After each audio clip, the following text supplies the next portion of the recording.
आज का जो हमारा चैप्टर रहने वाला है, चैप्टर का नाम हमारे पास है star and the solar system. Star and the solar system, ये है चैप्टर का नाम। ध्यान से समझिएगा।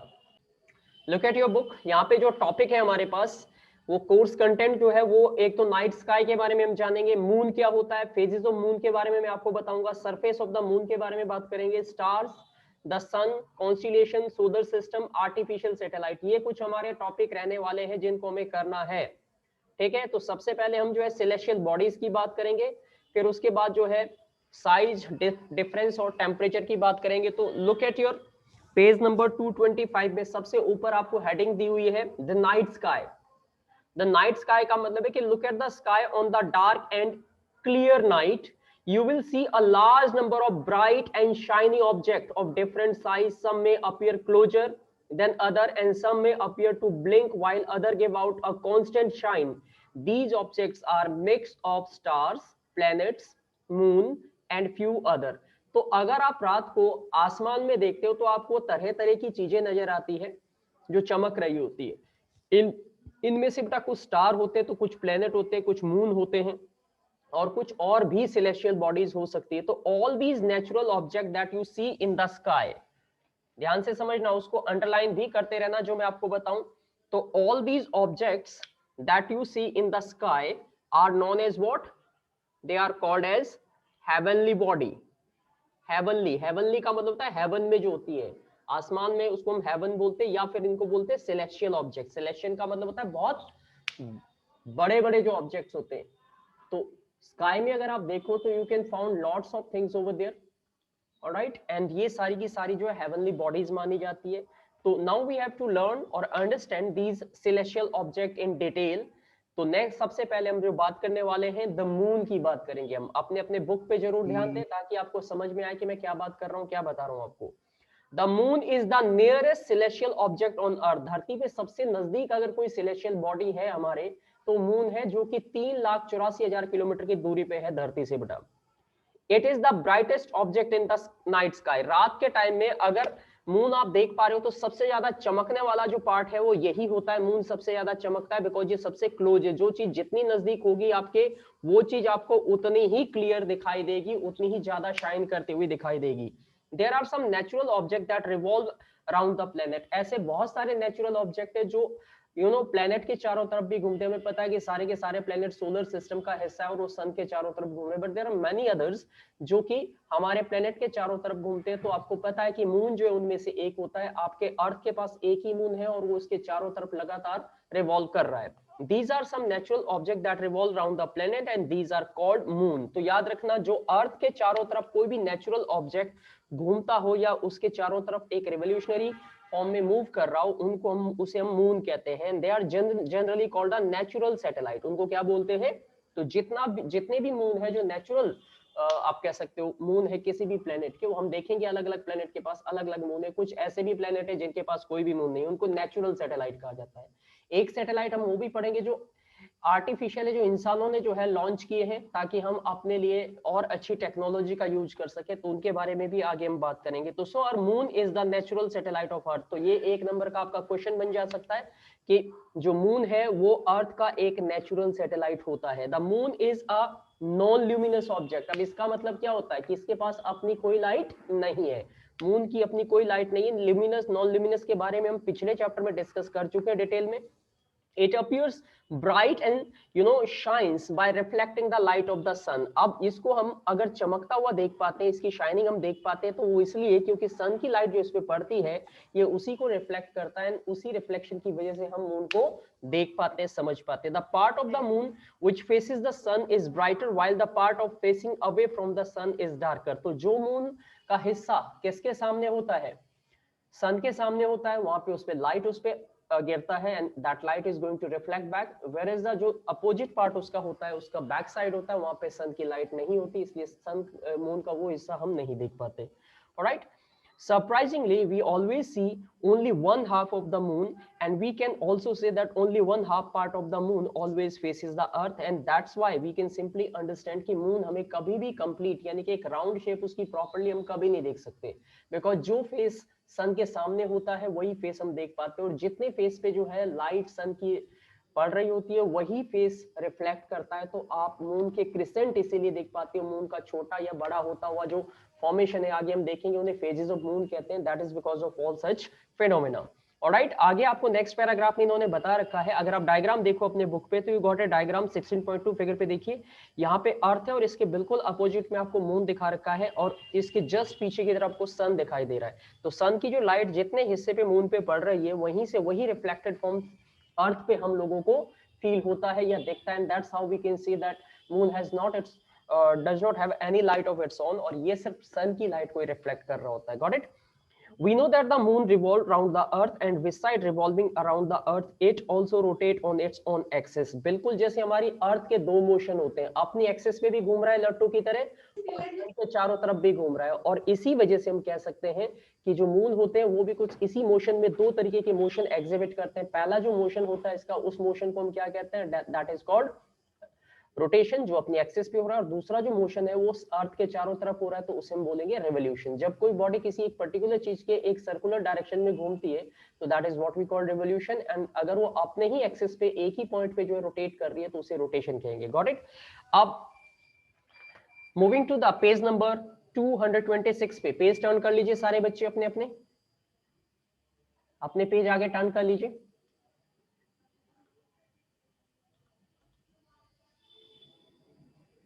नेक्स्ट हमारे पास जो टॉपिक है, thus we always face the same side of the moon. तो हमेशा हमें मून की एक ही फेस हमें आपको दिखाई देगा और वही फेस जो है क्या कहलाता है? That is called crescent of the moon, जो आप उसे देख सकते हो at a time. Got it? तो now we have to understand कि ये जो फेस है उनको स्टडी करने का एक प्लान साइंस के अंदर है, उसको हम बोलते हैं phases of the moon.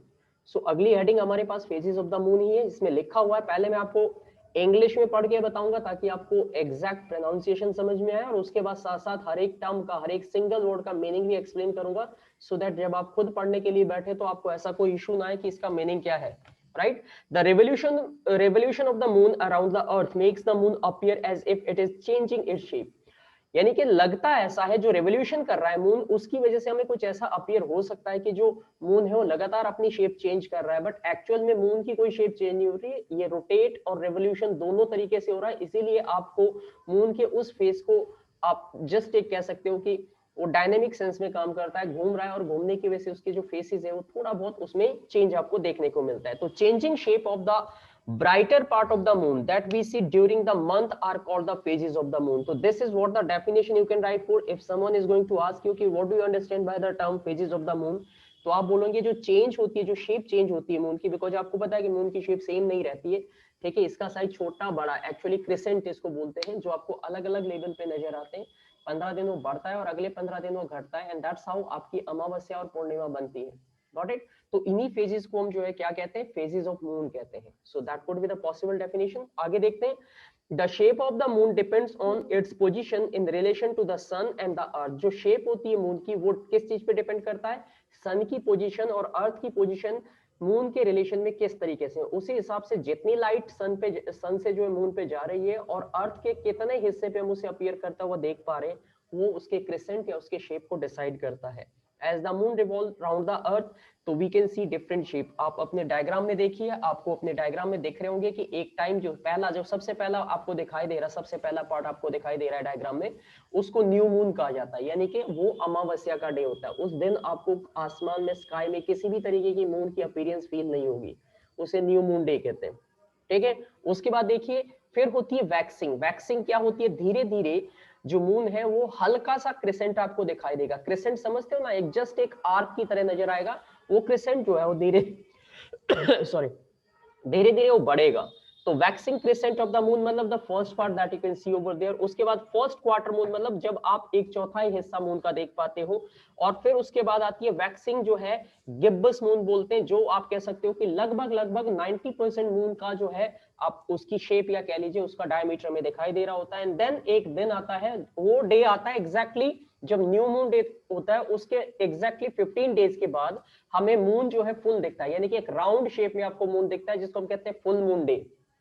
New moon day अमावस्या, उस दिन कोई मून नजर नहीं आएगा बेटा। उसके बाद अगले 15 दिन तक धीरे धीरे उसके क्रिसेंट बढ़ने लगेंगे, और ठीक जो 15वां दिन होगा, 15 डे होगा, उस दिन आपको फुल मून नजर आएगा। उसको हम बोलेंगे क्या? पूर्णिमा कहा जाता है। हमारे हिंदू माइथोलॉजी में इसका बड़ा इंपॉर्टेंस है, राइट। उसके बाद शुरू होती है वैनिंग। वैक्सिंग का मतलब होता है चीजें निखरती है, धीरे धीरे उसमें जो है वो बढ़ना शुरू होता है, उसका साइज, क्रिसेंट का साइज बढ़ता जाता है और ठीक 15 डे पे आके वो साइज पूरा नजर आता है। अगर हम बात करें किसकी, ठीक है, अब इसका अपोजिट जो होता है that is called the waning. Waxing होता है जब क्रिसेंट का साइज बढ़ रहा है, वैनिंग होता है जब क्रिसेंट का साइज छोटा होता है। तो जब आपके पास पूर्णिमा होती है उसके अगले दिन से फिर धीरे धीरे क्रिसेंट का साइज छोटा होने लगता है, आपको फुल मून डे की शेप जो है वो घटनी शुरू हो जाती है। और फिर अगले 15 दिन के बाद एक टाइम ऐसे आता है जब वो क्रिसेंट कंप्लीटली गायब हो जाता है और वो ठीक 15 डेज जो आपका होता है वो फिर से आपका क्या आता है, न्यू मून डे होता है। यानी कि देयर इज टोटल, और इसी वजह से हम कहते हैं कि जो एक मंथ का टाइम होता है वो मून के रिवोल्यूशन से डिसाइड होता है। तो मून का जो रिवोल्यूशन है वो 15-15 डेज के फेज पे काम करता है। 15 डेज में जब वो बढ़ रहा है धीरे धीरे, जैसे मान लो आज अमावस्या है तो आपको आज कोई मून नजर नहीं आएगा, पूरा डार्क होगा। तो उस दिन को, जब अमावस्या का दिन होता है, उसे हम क्या बोलते हैं, न्यू मून डे बोलते हैं।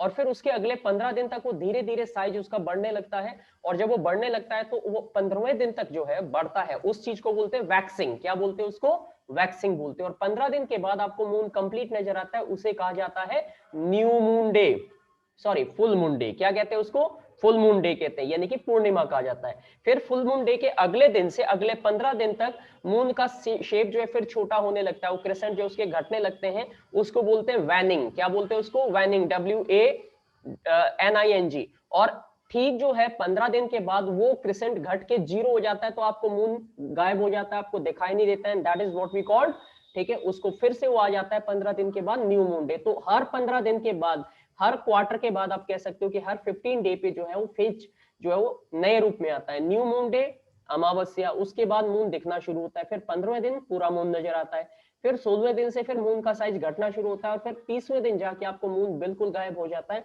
उसको फिर से हम क्या कहते हैं, न्यू मून डे कहते हैं। ये फेजेस, ये इसमें लिखा हुआ है सारे का सारा, इसको एक्सप्लेन कर देता हूं मैं, ठीक है। इसमें लिखा हुआ है न्यू मून की अगर हम बात करें, when the moon is approximately in the same direction as the sun, it is non illuminated half face of the earth and therefore the part of the face us is dark। तो जब new moon day होता है तो moon हमसे बिल्कुल अलग होता है, सन की लाइट मून से अर्थ पे रिफ्लेक्ट होती है, लेकिन हमें वो हिस्सा नजर नहीं आता, तो हमारे लिए मून जो है वो क्या होता है, डिसअपियर माना जाता है, और वो डार्क होता है। एंड दस इस वाले जब नॉन इल्यूमिनेटेड डे होता है आपके पास, तो this moon is called what, new moon कहा जाता है। मून आपको बिल्कुल भी नजर नहीं आएगा, and this is known as the new moon, इसको न्यू मून कहते हैं। So when is this phase, the moon rises at the time of the sunset and set at the same time।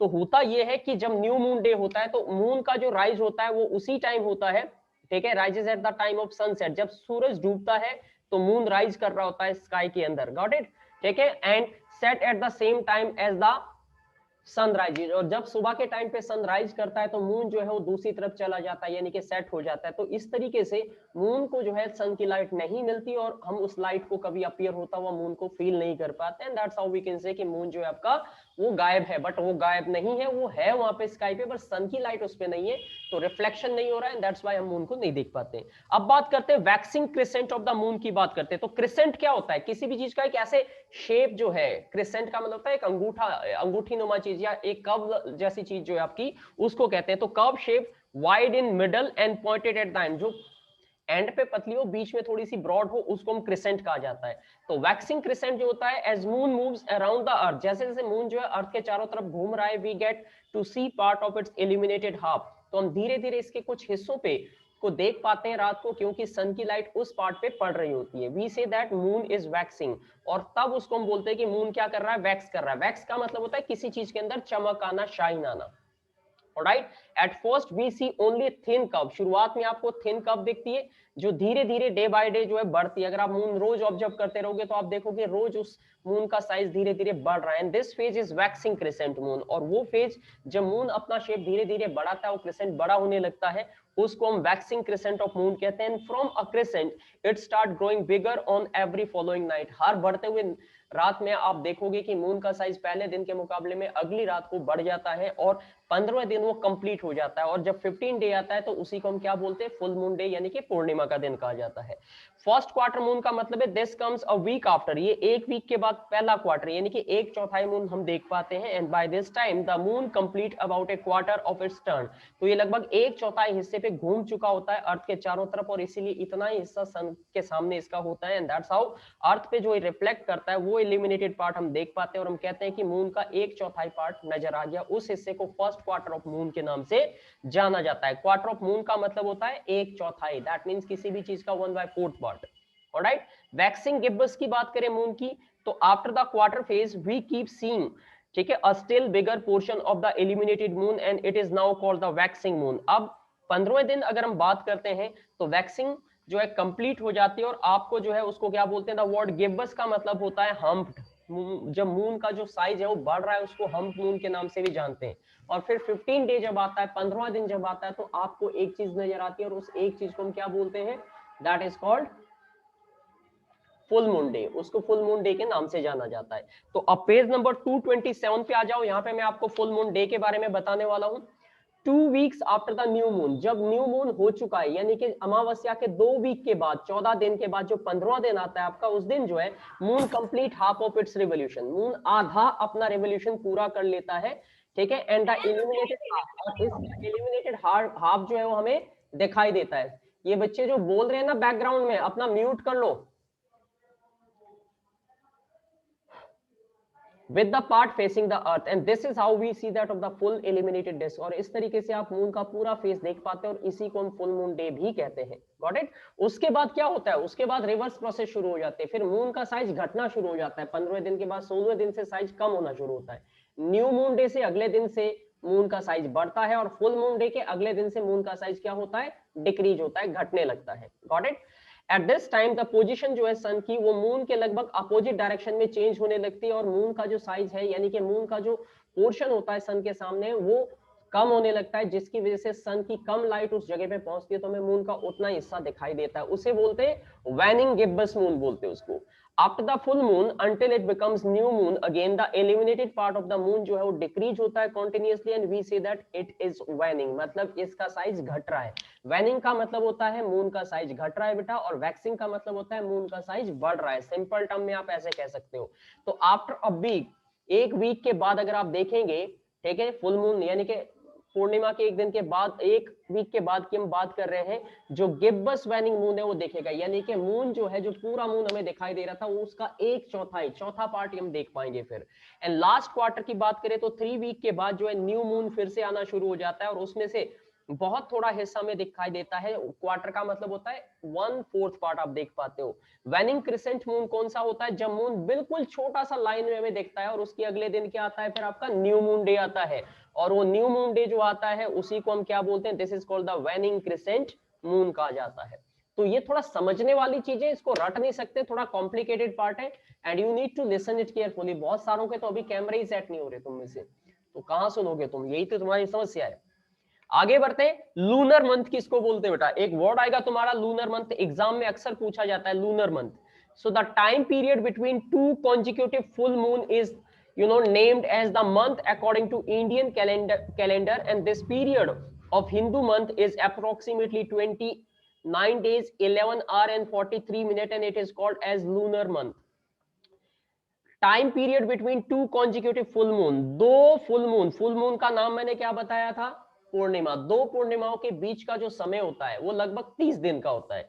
तो हमारे हिंदू माइथोलॉजी के according ये जो time है वो 29 दिन 11 घंटे, ठीक है, और 43 मिनट का होता है। तो 11 घंटे 43 मिनट को आप राउंड ऑफ में देखो तो लगभग 30 दिन ही हो जाते हैं। इसीलिए इसको हिंदी कैलेंडर के अकॉर्डिंग एक महीने का वक्त माना जाता है। तो जब भी दो पूर्णिमाओं के बीच का जो समय होता है वो 1 मंथ का ड्यूरेशन बताता है आपको। नॉलेज डेस्क में आपको कुछ चीजें दे रखी है, ठीक है, उसमें ऊपर देखिए, when the size of the bright position of the moon grows from a new moon to full moon we called it waxing. तो वैक्सिंग क्या होती है, जब अमावस्या होती है और मून हमें नहीं दिखाई देता है, उसके अगले दिन से मून का साइज धीरे धीरे हल्का हल्का बढ़ने लगता है, और इसी बढ़ते हुए साइज को, जिसमें मून को बढ़ता हुआ देख पाते हैं, उसे वैक्सिंग कहा जाता है। और उसका बिल्कुल अपोजिट क्या होता है, जब आपके पास फुल मून डे आता है तो उसके बाद जो मून का साइज है वो धीरे धीरे डिक्रीज होने लगता है और न्यू मून डे के बाद, और उस प्रोसेस को हम बोलते हैं waning.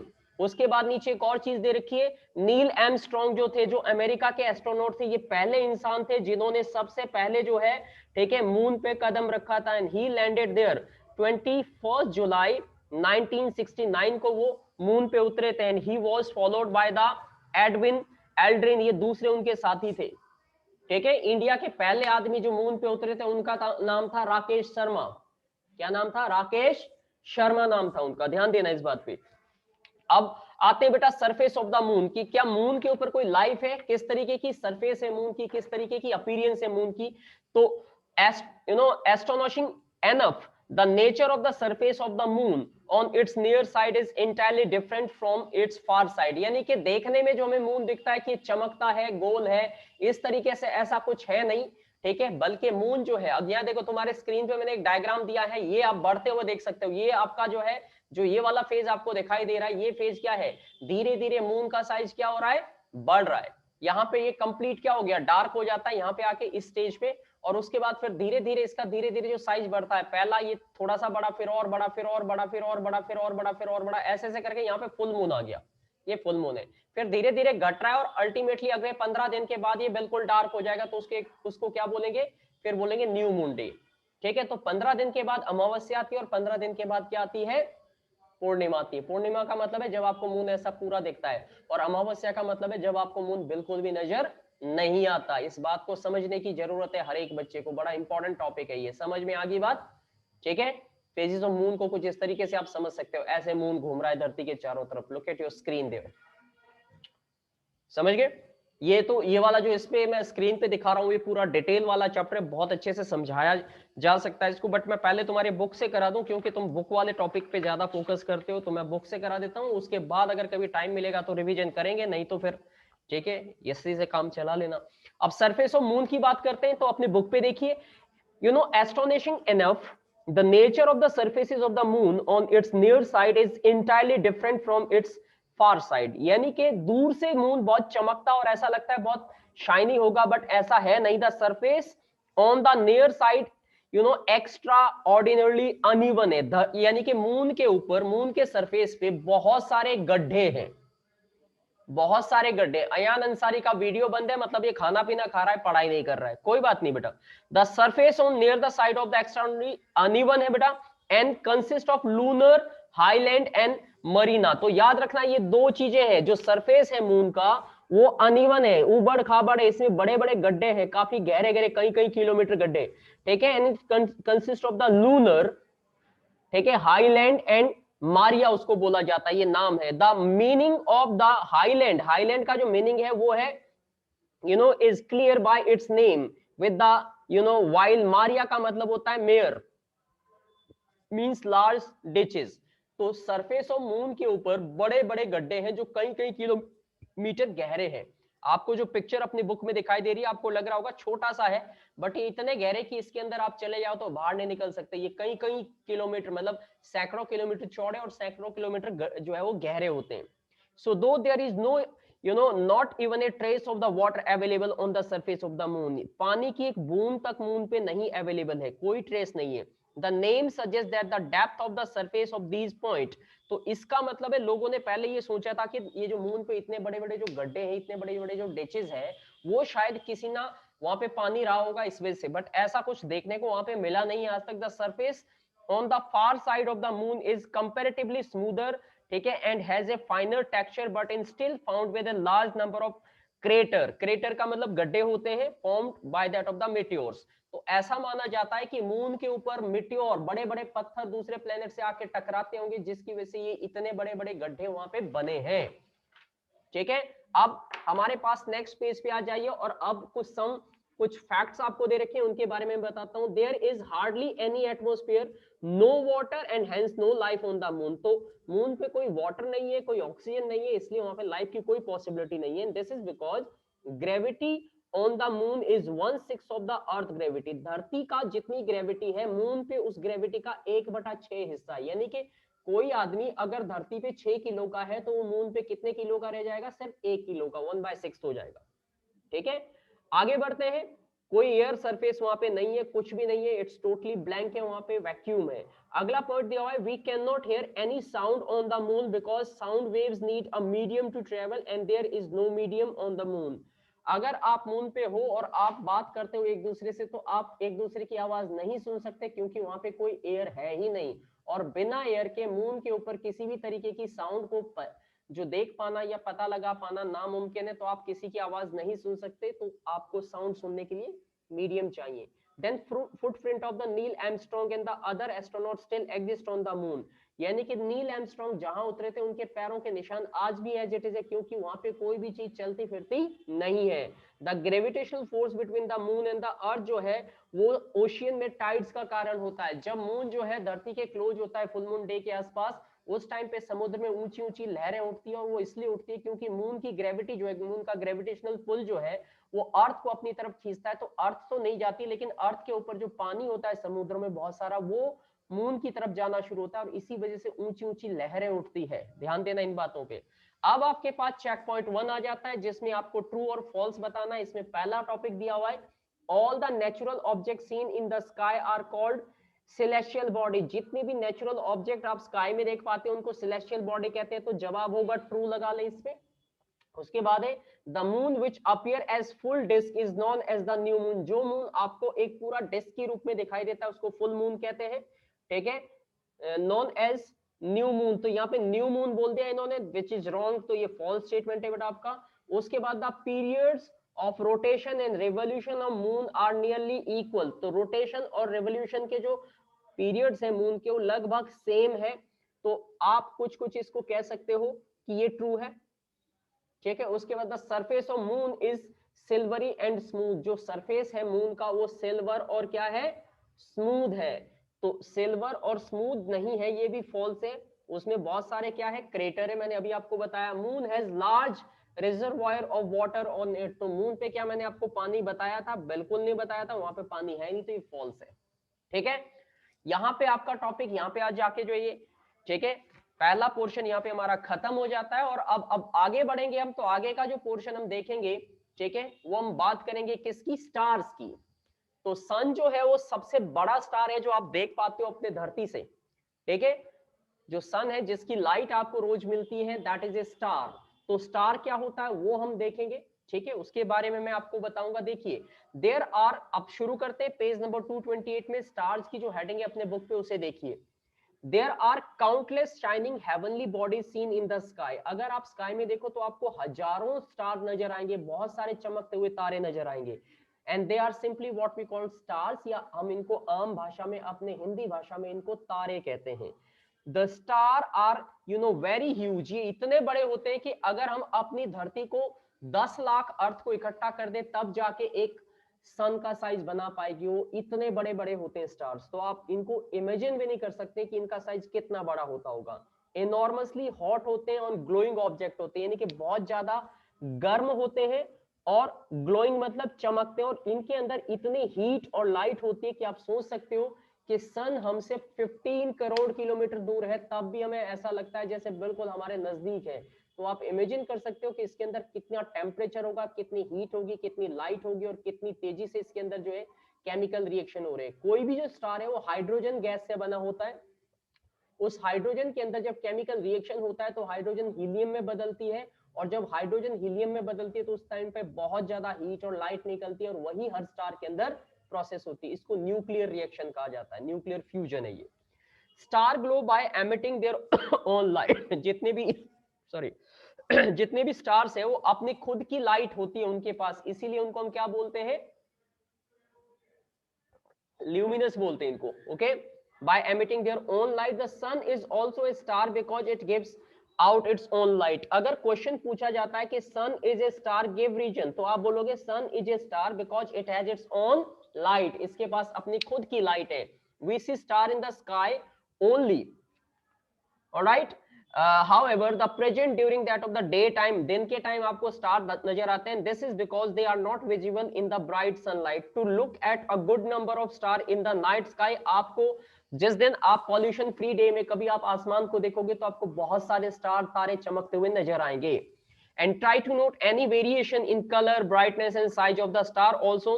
Note if there are any bright star-like object which are not twinkling. Generally star की एक खासियत होती है कि स्टार जो है ट्विंकल करते हैं, यानी कि वो ऐसे टिमटिमाते हैं, ये उनकी स्पेशलिटी होती है. So different colour of stars, blue, red, yellow, कई तरीके के जो कलर्स है वो स्टार्स के हो सकते हैं, और ये डिपेंड करता है कि किसका टेम्परेचर कितना ज्यादा है. जो स्टार जितना ज्यादा टेम्परेचर जिसका होगा, जिसमें जितना ज्यादा हीट होगा, वो उतना ब्लूइश नजर आएगा, जिसमें कम होगा वो येलोइश नजर आएगा. तो हमारा जो सन है वो हमें येलोइश दिखता है, बिकॉज इसके अंदर बाकी स्टार के मुकाबले में इतनी ज्यादा हीट नहीं है, लेकिन फिर भी इतनी है कि आप गर्मियों में आपको पका देता है ये.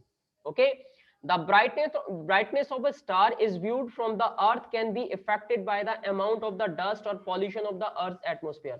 धरती पे हम जहां पे रहते हैं, हमारे एटमॉस्फेयर में कितनी डस्ट और पार्टिकल है, उसी से हमें इस चीज का पता लग सकता है कि अगर हमें स्टार क्लियर नहीं दिखाई दे रहा है तो मतलब पॉल्यूशन ज्यादा है. तो जब क्लियर स्काई होती है तभी आप स्टार को सही से देख सकते हो. स्टार को देखने के लिए हम टेलीस्कोप का इस्तेमाल करते हैं. ठीक है, आगे बढ़ते हैं बेटा नेक्स्ट पॉइंट की तरफ. The size of the star as seen from the earth does not give any idea of its actual size. जब आप स्टार को धरती से देखते हो तो आप उसके एक्चुअल साइज का आइडिया नहीं ले सकते. Their small size is just because, आपको स्टार बहुत छोटे छोटे अपीयर फील होते होंगे, बिकॉज ऐसा इसलिए क्योंकि वो हमसे अरबों खरबों किलोमीटर दूर है, और इतनी दूर से कोई चीज जब हम तक अपनी लाइट पहुंचा रही है तो वो एक पॉइंट साइज में ही नजर आती है. The bright star like object that do not twinkle are planet. याद रखना, वो पार्ट्स स्काई के अंदर जिनमें ट्विंकलिंग नहीं होती, जिसके अंदर किसी भी तरीके का टिमटिमाहट आपको नहीं मिलती है, उनको हम कहते हैं प्लैनेट्स. ठीक है, प्लैनेट्स क्या होते हैं मैं आपको बता चुका हूं. To find whether star have fix position in the sky, ये देखने के लिए एक एक्टिविटी है जो आप ट्राई कर सकते हो. मैं अभी इसमें नहीं जा रहा हूं. आगे आ जाते हैं, नेक्स्ट पे आ जाते हैं. Do you know why star appear moving from east to west. याद रखना, जो स्टार है वो किधर से किधर मूव करते हैं बेटा, ध्यान देना. स्टार जो है वो ईस्ट से वेस्ट की तरफ मूव करते हैं, ध्यान देना इस बात पे. So you have studied that the earth rotate on its axis. हमने अर्थ के दो मोशन पढ़े हुए, rotation and revolution. Alright, recall you when traveled by the train last time, you must have left that the pole, ठीक है, field, trees, house, etcetera etcetera. जब आप आगे की तरफ चलते हो ट्रेन या गाड़ी से तो आपको ऐसा लगता है जो साइड में पेड़ पौधे होते हैं रोड पे, वो ऐसा लगता है से पीछे भाग रहे हैं. असल में वो पीछे नहीं भाग रहे, वो वही है, आप आगे भाग रहे हो. यहीं से हमें एक आइडिया समझ में आने वाला है. That is the object outside the train is not moving actually, but they appear to move in direction opposite to that of the train. तो हमें स्टार मूव करते हुए नजर आते हैं, बल्कि एक्चुअल में स्टार इतना ज्यादा मूव नहीं करता. मूव हमारी अर्थ कर रही है जो उसके चारों तरफ घूम रही है. और ये वही कहानी है, जैसे आप ये समझ लो कि आपकी अर्थ वो कार है जिसमें आप बैठे हो, और वो स्टार वो पौधे, पेड़ पौधे जो बाहर रोड पे हैं. तो रोड पे हमें लग रहा है कि पेड़ पौधे पीछे भाग रहे हैं, बट असल में आपकी कार आगे भाग रही है, और इसीलिए आपको ऐसा फील होता है. Similarly the star appear to move from east to west in the night sky because the earth is relatively moves. याद रखना कि जो स्टार हमें ईस्ट से वेस्ट की तरफ जाते हुए दिखाई देते हैं रात के समय में, वो इसलिए होता है क्योंकि जो हमारा अर्थ है वो रिलेटिवली जो है वो अपने एक्सिस पे घूम रहा है. किधर से किधर की तरफ, वेस्ट से ईस्ट की तरफ. तो जब हमारी अर्थ वेस्ट से ईस्ट की तरफ घूम रही है तो हमें स्टार किधर से किधर दिखाई देगा, स्टार हमें ईस्ट से वेस्ट की तरफ दिखाई देगा, बिल्कुल अपोजिट डायरेक्शन में. So therefore sun which is also a star appear to rise in east and set in the west. इसीलिए हमें जो अपना सूरज है उसका जो राइजिंग है वो किधर से मिलता है, ईस्ट से मिलता है आपको. ठीक है, और जो सनसेट होता है वो वेस्ट में जाके होता है. तो among all these only one star which is found at that of the same position all time. एक ही ऐसा स्टार है जो अपनी पोजीशन चेंज नहीं करता, क्योंकि एक्चुअल में वो भी चेंज कर सकता था, बट वो एग्जैक्टली आपके ओवरहेड है, आपके सिर के बिल्कुल ऊपर है, नॉर्थ पोल पे हमारे, और उसको हम बोलते हैं पोलर स्टार, और हिंदी में से बोलते हैं ध्रुव तारा.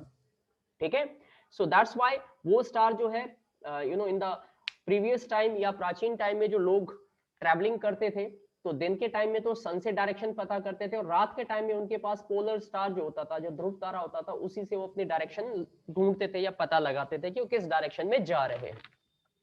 ठीक है, उसके बाद हम नेक्स्ट पॉइंट पे आ जाए. अब इस पे मैं आज यहीं तक छोड़ रहा हूं इसको, क्योंकि हमारे पास टाइम कम बचा है, और आगे जो हम पढ़ेंगे वो स्टार के बारे में और डिटेल इसकी जानकारी हम लेंगे कि स्टार क्या होता है. ये देखो पोल स्टार ऐसे यहाँ पे नजर आता है बेटा, ये है पोल स्टार तुम्हारा, दिस वन.